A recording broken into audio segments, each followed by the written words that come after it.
The S&P 500, represented by Vanguard's VOO ETF, is a go-to option for many investors who want a well-diversified, high-yield portfolio. It includes 500 of the largest companies in the United States, offering a mix of stability and growth. However, there's an even better strategy that can help you achieve higher returns without a complicated approach, combining VOO with QQQM.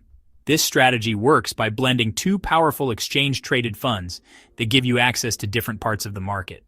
It's simple to manage and can lead to impressive long-term growth. By combining these two ETFs, you can make your portfolio more dynamic and positioned for greater wealth-building opportunities over time.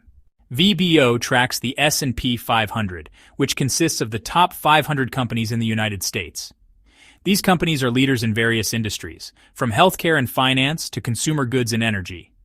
Because VOO is made up of large, well-established companies, it tends to offer stability and steady growth.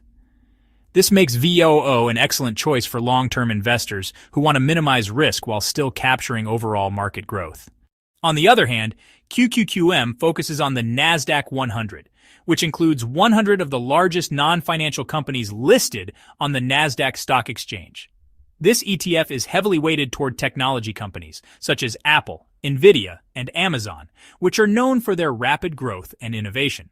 The tech sector tends to grow faster than many other sectors, so investing in QQQM offers more potential for high returns, especially when the tech industry is performing well. By combining these two ETFs, you get the benefits of both worlds. VOO provides the stability and consistent growth of large-cap companies, while QQQM adds the high-growth potential of the tech sector. The result is a portfolio that can capture the broader market's steady performance through VOO, along with the explosive growth of tech companies via QQQM. This strategy helps balance risk while still aiming for higher returns over time, making it an excellent way to build wealth in a manageable way. For my personal investment strategy, I've chosen to allocate 40% of my funds to QQQM and 60% to VOO. This specific mix is designed to balance both stability and growth in my portfolio, allowing me to take advantage of the strong returns that both the tech sector and the broader market offer. For every $100 I invest, I put $40 into QQQM and $60 into VOO. This allocation helps me capture the growth potential of the technology sector through QQQM while still benefiting from the reliability and stability that VOO provides by tracking the S&P 500. By investing 60% in VOO, I'm ensuring my portfolio stays balanced and less risky, with exposure to large, established companies. The 40% in QQQM allows me to capitalize on the growth of cutting-edge tech companies, which can generate higher returns when the tech sector performs well. This approach is designed to give me the best of both worlds. VOO helps reduce risk by offering a diversified mix of large-cap companies, while QQQM gives me a chance to achieve higher returns by focusing on fast-growing tech companies. By maintaining this balance, I feel confident that my portfolio is set up for long-term success, optimizing growth while keeping the risk under control. When comparing QQQM to QQQ, one of the most notable differences is the cost of investing in each. QQQM is a newer, lower-cost version of QQQ, which means it has a smaller expense ratio. Specifically, QQQM has an expense ratio of just 0.15%, while QQQ charges 0.2%. While the difference in expense ratios might not seem huge on the surface, over the long term, even small savings can add up, especially if you're holding your investment for many years. The lower expense ratio of QQQM means that more of your money is being used for investment rather than going toward fees, which can help your overall returns grow faster over time. Additionally, QQQM has a lower share price compared to QQQ. This makes QQQM more accessible for investors who may not have as much capital to invest at once. For example, if you have a limited amount of money to start investing, QQQM's lower share price allows you to buy more shares for the same amount of money, helping you build a larger position over time. This makes QQQM an attractive option for investors, particularly those who are just starting out or want to invest smaller amounts without paying a higher cost per share. Overall, QQQM's lower costs and more affordable share price make it an excellent choice for those who want to invest in the Nasdaq 100 without the higher costs associated with QQQ. By using QQQM in my strategy, I'm able to keep my investment costs low while still capturing the growth potential of the tech-heavy Nasdaq 100. Let's take a closer look at an example to understand how combining VOO and QQQM can potentially grow your wealth over time.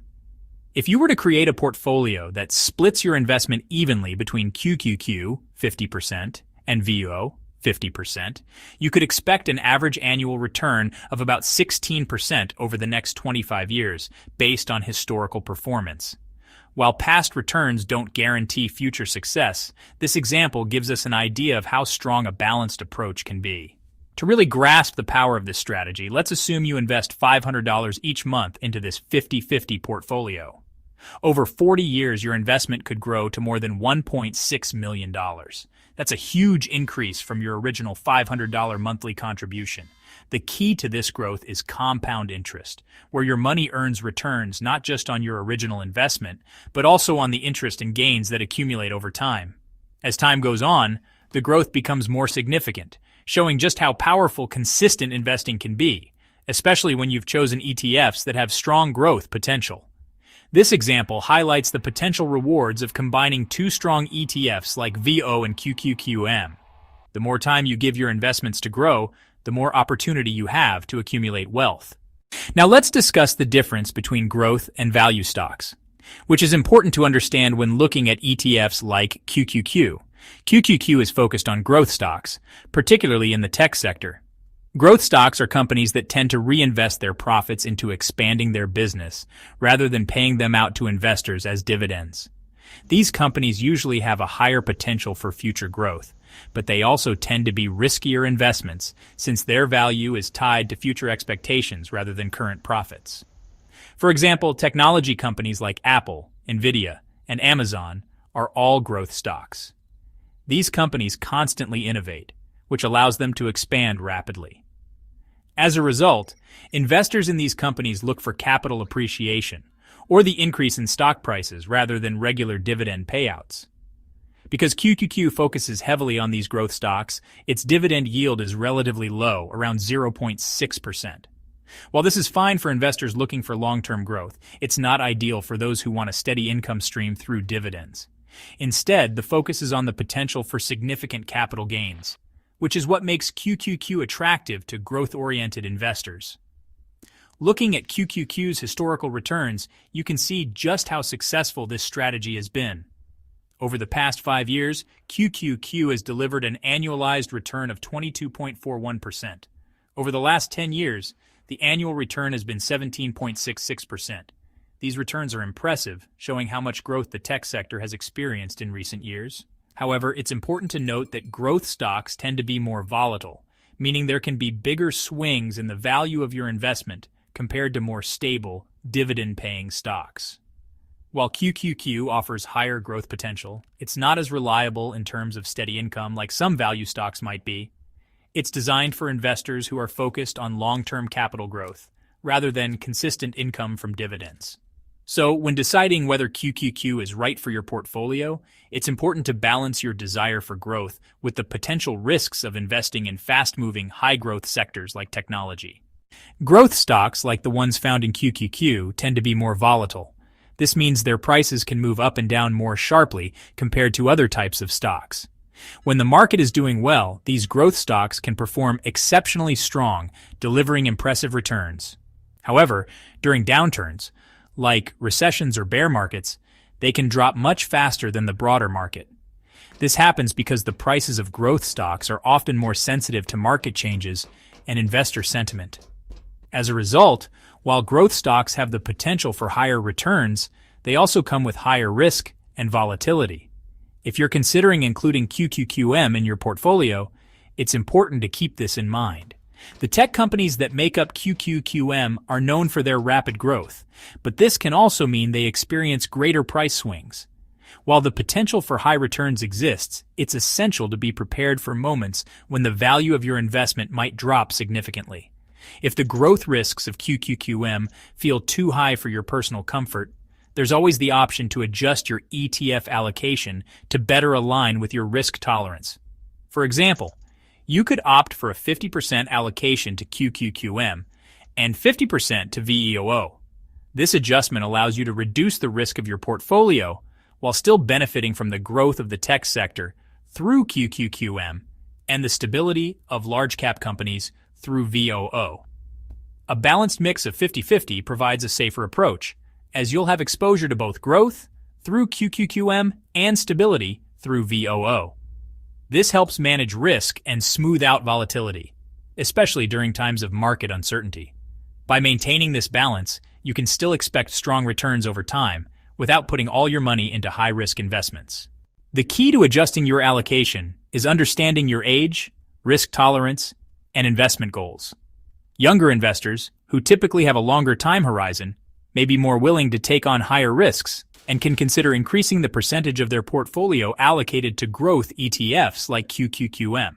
Since they have more time to recover from market fluctuations, they might want to prioritize growth in order to build wealth for the long term. On the other hand, investors closer to retirement or with a lower risk tolerance may prefer a more conservative approach, allocating more to VOO or other lower-risk ETFs to reduce the chance of losing money during market dips. The flexibility of adjusting your ETF allocation is one of the reasons this strategy is so powerful. By making small adjustments over time, you can ensure your portfolio matches your changing financial goals, risk appetite, and market conditions. While ETF investing can be a great way to grow wealth, it's not the only way to build passive income. Another option to consider is Amazon FBA, or Fulfillment by Amazon.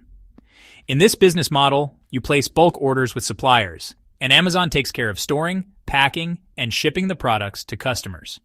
As an investor, you contribute capital to purchase large quantities of a product, and as the business grows, you can earn passive income. This setup allows you to make money while Amazon handles the time-consuming details of fulfillment. The key to success with Amazon FBA is selecting the right products to sell and working with reliable suppliers. Once your product is set up and orders start coming in, you can earn ongoing passive income without having to actively manage every sale. For investors who want to diversify their income streams beyond stocks, this can be an attractive way to generate additional revenue. To wrap it up, combining VOO and QQQM is a powerful ETF strategy that offers the best of both worlds. Strong returns with manageable risk. By mixing the stability of large-cap stocks with the growth potential of tech companies, you can create a well-rounded portfolio that grows over time. Remember, you can adjust your ETF allocation depending on your financial goals, risk tolerance, and age. If you're younger, you may want to take on a bit more risk for greater growth. If you're nearing retirement, a more conservative mix might be a better fit. If you enjoyed the video, don't forget to like and comment. Let me know which growth ETF you're invested in or which one you like the most. Your feedback helps me create more content that's valuable to you.